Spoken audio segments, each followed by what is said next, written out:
परमात्मा इसलिए आते हैं कि ये बुरा करते हैं अनजाने में।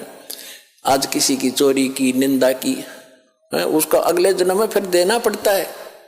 कोई दामाद बनकर लेगा, बेटी भी लेगा, धन भी लेगा, और फिर मर जाएगा, और बेटी विधवा होगी, फिर उसके पालन पोषण में बच्चों के लागा रहेगा वो मूर्ख।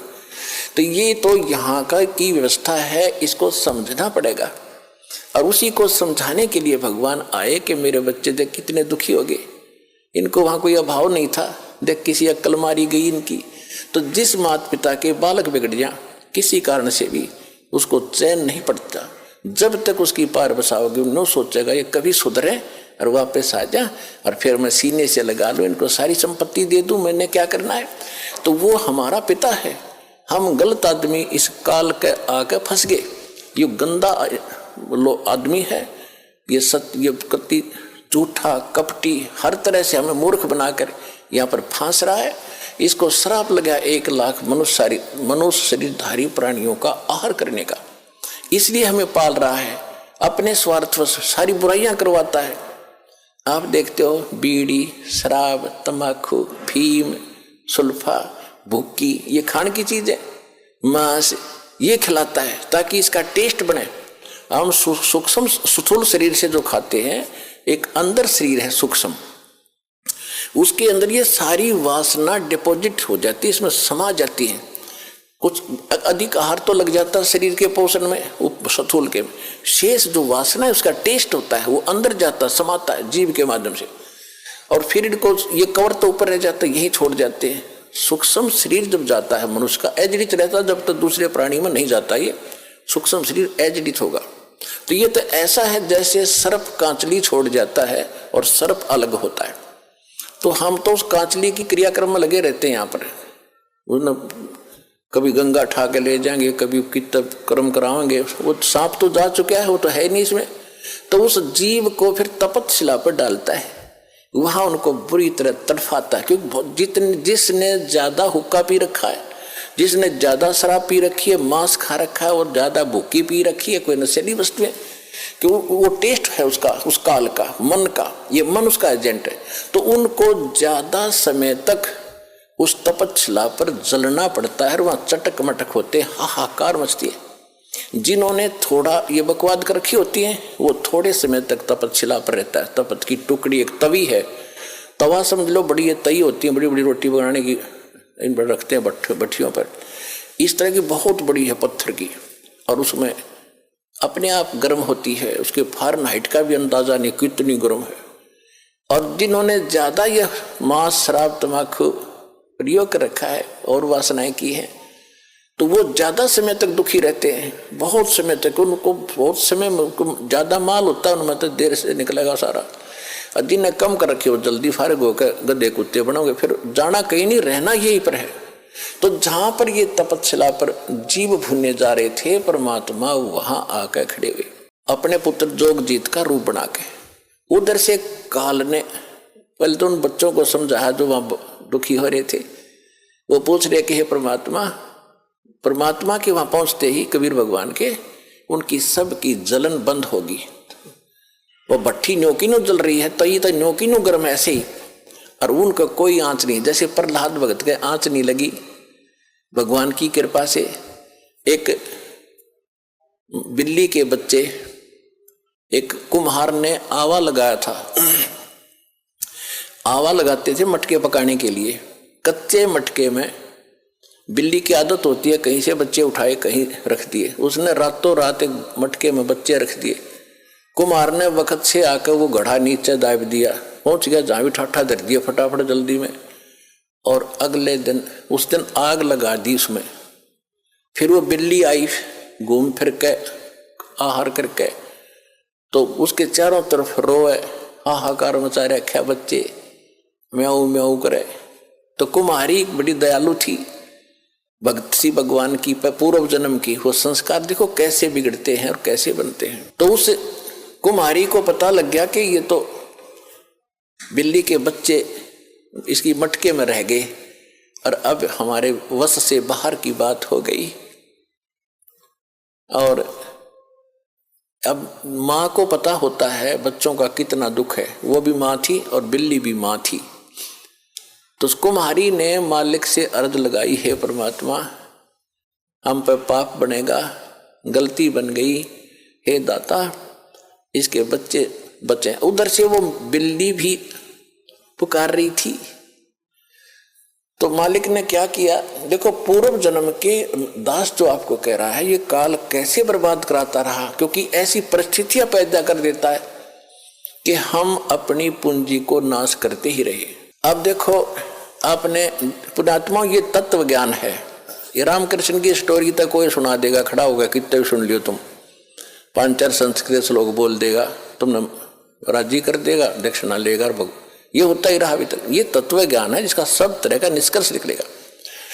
अब प्रश्न चल रहा है कि तुम्हारी चोरी हो रही है, तुम यहाँ पूंजी कभी इकट्ठी करते हो, फिर चोर कैसे कैसे तुम्हें लूटते हैं ठग। अब जैसे एक टटीरी थी, महाभारत में प्रकरण आता है, ये सच कथाएं हैं। आज तो वैज्ञानिक पाक गए, इनमें ना समझ माती ना हो, बाकी सच्चाई मिटा नहीं करती किसी के ना मानने से।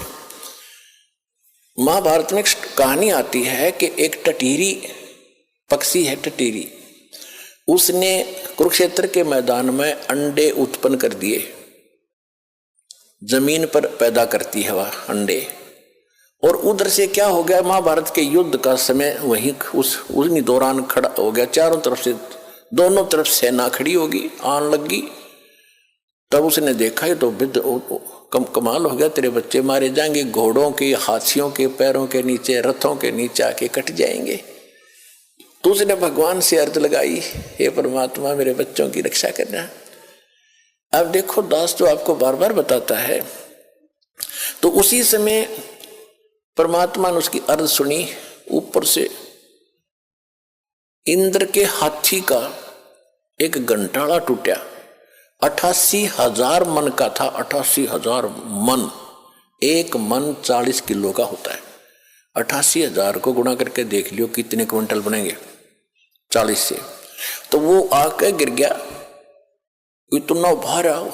अब उस महाभारत के युद्ध में किसने फुर्सत थी, किसने देखा, किसने देखा। महाभारत हो गया, 18 करोड़ आदमी कट के मर गए, और वो अंडा के आंच भी ना लगी, वो नो के नो बच्चे बन गए, वो नो के नो अंडे सुरक्षित पाए। फिर बाद में देखा भाई यू क्या है ना, होता है वो सब ने लाग लू कब गिरा टेढ़ा, तो बच्चे पाए नो के नो, और टटीरी वहां आके बैठ गई। तो कहने का भाव ये अपनात्मा, टटीरी ना तो राम की पूजा करती थी, ना श्री कृष्ण न जाने थी, ना कोई विष्णु उस समय जानती थी, किसी को नहीं जानती थी। इसी तरह ना बिल्ली जानती थी किसने पुकारूं, आत्मा रोए थी। उस समय परमात्मा, आत्मा परमात्मा को याद करती है, चाहे पशु की है चाहे पक्षी की। और उनकी सुनाई कैसे होती है, अगर उनके पूर्व जन्म के कोई पुण्य उनके साथ थे तो वहां बचाव होता है। जैसे दास पहले श्री राम, श्री कृष्ण जी का, विष्णु जी का पुजारी था, हनुमान जी का पुजारी था, और घर में जो भी सुख हो रहे थे, सुख हम पहला सुख मानते थे, संता ब्याह हो गया, विवाह के बाद बेटा बेटी हो गए, क्या बात हुई, और सोचते थे मेरे भगवान ने दे दिया, श्री राम ने दे दिया, कृष्ण ने, जो सा भी सामना आ जाता उससे का शुक्रिया कर देते थे।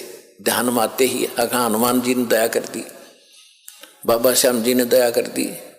अब दया, अब पता चला, सूक्ष्म ज्ञान की रोशनी से पता चला कि ये तो हमारा पूर्व जन्म का संस्कार ही हमें मिल रहा था। जैसे पास हो गए बच्चे, इसी में खुशी मनाते हैं बच्चे को, तो वही बड़ी भारी बात होती है और बड़ा हर्ष का काम होता है कि पास हो गया, हो फिर नौकरी मिल गई, कहना है क्या, अच्छी सर्विस मिल गई। तो ये सब हम अपने इन भगवानों को देते थे जिनकी हम पूजा करते थे, श्रेय उनको देते थे, क्रेडिट। अब पता चला ये तो कुछ कर ही नहीं सकते थे, वो तो कबीर परमात्मा ही पिछले जन्म के संस्कारों से ही आपकी मदद करता आ रहा था, चाहे कोई पशु है चाहे कोई पक्षी। तो इस प्रकार हमने इस ज्ञान को समझना है। परमात्मा सत्संग के अंदर हर पहलू पर विचार प्रकाश डाला जाता है ताकि आप अच्छी तरह दृढ़ हो इस ज्ञान पर। ये एक ऐसा सामूहिक सत्संग स्थल है, ऐसा शिक्षा स्थल है जिसमें प्रथम कक्षा के बच्चे भी आते हैं। यही पढ़ाई जाती है, इसको इकट्ठा ही बैठा के, और इसमें दूसरी कक्षा के यानी तो दूसरी बार हाजिरी लगवाने आए हैं, प्रथम कक्षा के तो इसमें पहला नाम प्राप्त है, दूसरी के जिनको सतनाम प्राप्त है, और फाइनल वाले भी हैं जिनको सार नाम प्राप्त है। तो सबको ही ज्ञान दिया जाता है और इस ज्ञान की रह रहकर सबको आवश्यकता होती है। सार नाम प्राप्त करके इंसान कोई खुदा नहीं बन जाता या मुक्त नहीं हो गया वो, यदि उसकी वो इस ज्ञान को आधार बनाकर अपना जीवन नहीं जीवेगा तो कभी भी फेल हो जाएगा, यहीं फिर काल का फंस जाएगा। इसी तरह कमाई तो उसकी नो की नो बच जाएगी जो कमाई कर ली, लेकिन यहीं रहेगा तो फिर उसको इसी तरह कभी ब्रह्मा बनाएगा, कभी विष्णु, कभी शिव बनाएगा, फिर देवता बनाएगा, फिर बिल्ली बनाएगा। वो पूंजी तो इस समय की होगी आपके पास और वहां आपको ठगा जाएगा। एक दूसरे को दुआ, बच्चों के लिए ही भिक्षा भीख मांग मांग कर दुआएं दे देकर, ये देखी बुढ़ा बुढ़िया, पुराने समय में बुढ़िया क्या करती थी, कोई बहू आती थी, कोई बड्डी शानी उससे के पैर दबाया करती थी बड्डी के, और वह आशीर्वाद देती थी, हे बेटी तो पुत्ता फड़ियो दूधा नहाइयो और तेरा तो बूढ़ सुहागन हो। बूढ़ सुहागन माने बुढ़ापे तक नाम रहे तेरा पति, ये आशीर्वाद देती थी। तो वो जितनी थोड़ी बहुत पूंजी उनमें बची थी वह बहू तो दे दी, हाँ बहू फिर आगे दे देगी अपनी बहू आते ही, और अंत में कोई से पीछे कुछ पल्ला कुछ नहीं रहा। अब हम ऐसी गलती नहीं करेंगे, किसी को दुआ नहीं देना, किसी को आशीर्वाद देकर अपनी चोरी मत करवाना, ठगवाना मत। अपने बच्चों को भगवान से जोड़ दो। अब बेटा आप भी कमाई करो, तुम भी मजदूरी करो भगवान की, या आप पे सुखी रखेंगे, सारा धन इनके पास भी हो जाएगा। ऐसी गलती नहीं करना जो आपको हर पहलू पर सत्र किया जाता है। और हमने देखा पहले तो बुढ़िया अपनी बहू अपनी सासू के पैर दबा रही, एक फार्मोटी कराती 5-2-4 मिनट, और वह निर्यत आशीर्वाद दे देती बिना गिनती के। और फिर सासू बहू का हो गया झगड़ा, और फिर नौकरा तेरे भाई मरियो, तेरे भतीजे मरियो, तेरा नाश होइयो। वह बुढ़िया फिर दूसरे बैंड पकड़गी, दूसरा स्टेशन पकड़गी।